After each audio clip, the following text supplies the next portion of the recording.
Mama wakwaba aha GCN page so midin de adwoa search and then the day kan ya wo de ehweme a mesra wona wa subscribe to my channel we are now don sa emia bell ne so wo be your notification and sa ne news e de betum bia wo be nye biete anasa wo be nye bia hwe wo GCN page ha lawyer Morris Ampao na okase na lawyer ne sema okin na ne say Honorable Kennedy akompreku Japan a oye MP dema Asin Central lawyer etrese onim embreku a president di eba Honorable Kennedy akompreku Japan ni trim asisi all prikukukuku e Ghana hanmi na lawyer etrese honorable onye study because enkombro enfahio ni na etwa ne ho ebisi NPP party kronemu enti no honorable onye study na lawyer etres honorable Kennedy akompreku Japan krade na kono krade on den susu say president dino everybody trim sisi a because honorable Kennedy akompreku Japan de na lawyer so nimi na ne say mba ntokwa ene embre bia besinko one efiaswas nega entokwa Ghana hanya asem keto akra ena fensu uyi mba ntokwa efi ho a asofo omo entokwako ena honorable Kennedy akompreku Japan eni mekon entin lawyer etrese onim time kra president di eba honorable ni triwa sisi all prekukukuku ewo Ghana hanu no na lawyer etrese afiwe oni time a ode beka NDC fo omo asem because NDC party no aisa grow omo eni so omo nyi omo adwen kra se 2024 abato ebetu omo pese omo win into on do kan omo asem kra because omo nye serious na emom NPP for mo adwen se muslim mo pese mo break 8 no ayeda mo anu breaking the 8 no mo na ampa mo pese mo break 8 no nti coming 2024 election mo aye serious nti mo asem no beka nti lawyer aye trese ne osimu ntri so anya asem keto akora NPP for afi lawyers on mo de na lawyer ni program a host ewo untumi TV na o trese edikan no se obetwa NPP for mo achi no mo agino mo nan so no mo aya de pade a o start afi eye owura Alantre Martin a oye trade minister lawyer etrese owura Alan Cash say enano letter na wo tro de koma his excellency Nanado Dankwa Akufo-Addo say wa resign as trade minister no he wa nya de ba ko say e na fensu no wa ka echi eye mistake na wa ye no lawyer etrese na Alan Cash pa kam yakwa say politics crowd be mi nche oba politics mu ache nti ese nka uhu tactics ne dada o pese wo be ye flag bearer wa twenya akwa akose Dr. Baomi ono so pese ono so ye flag bearer wa akose na se asome no why che wa asome suma afi na wa dabi ese nka sa letter way o tro da o resign da because onya abofra wa party ni mu onya abofra kra udi party nechi ache entinka Dr. Bawomia na honorable Kennedy akompreku Japan krade anka nanse na ka omoba entino letter ya osisi a wode akose onye trade minister bio because upese wo be ye flag bearer entino o twe ho kakra no lawyer etrese esenka o resign in term because undimi se upese wo be ye flag bearer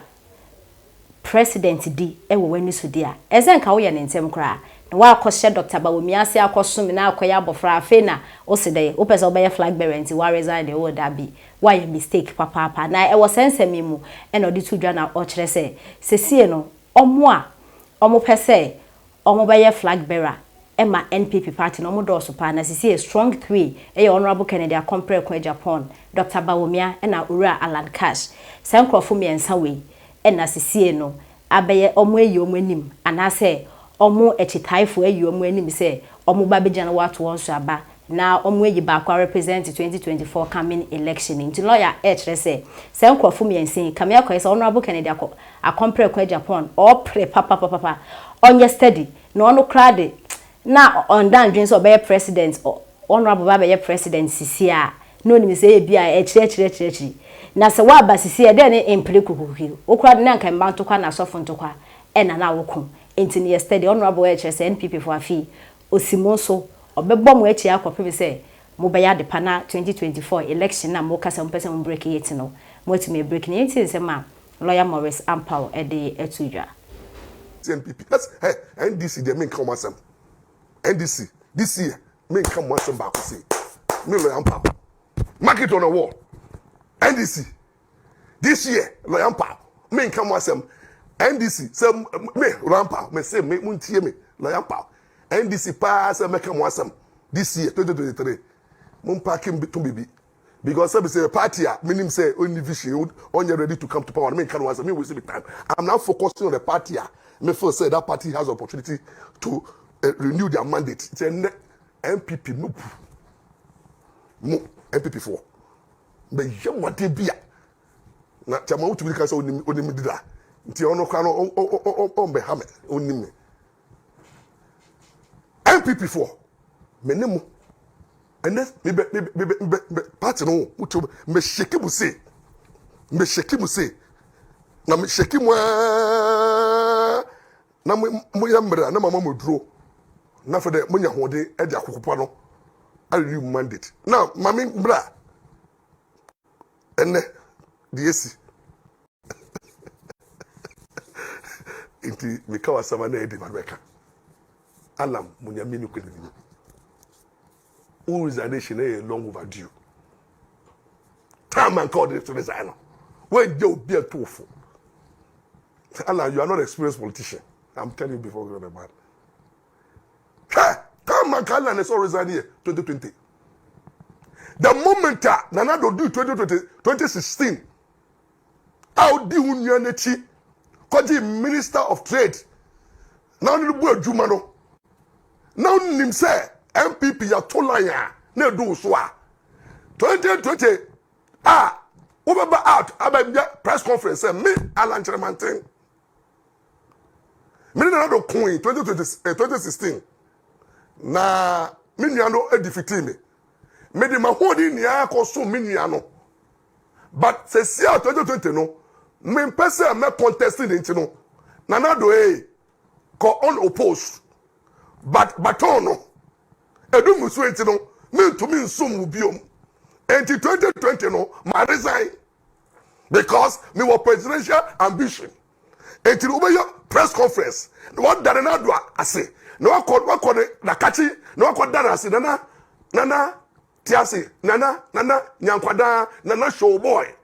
nana meni wa sa ya no mo fini for na bae bura meni wo bura wo party mu ne ya tukọ na ba o me a banker na kene je pon de asifo so no o pon tokwa no ni man so ko me kai no ni istaso de ga o say say no kene je won de o twa no twa no na so fo no na ko kene je pon president mba de timu da no oni man ni we say asofo na nya president kene je pon ye ni niamba wo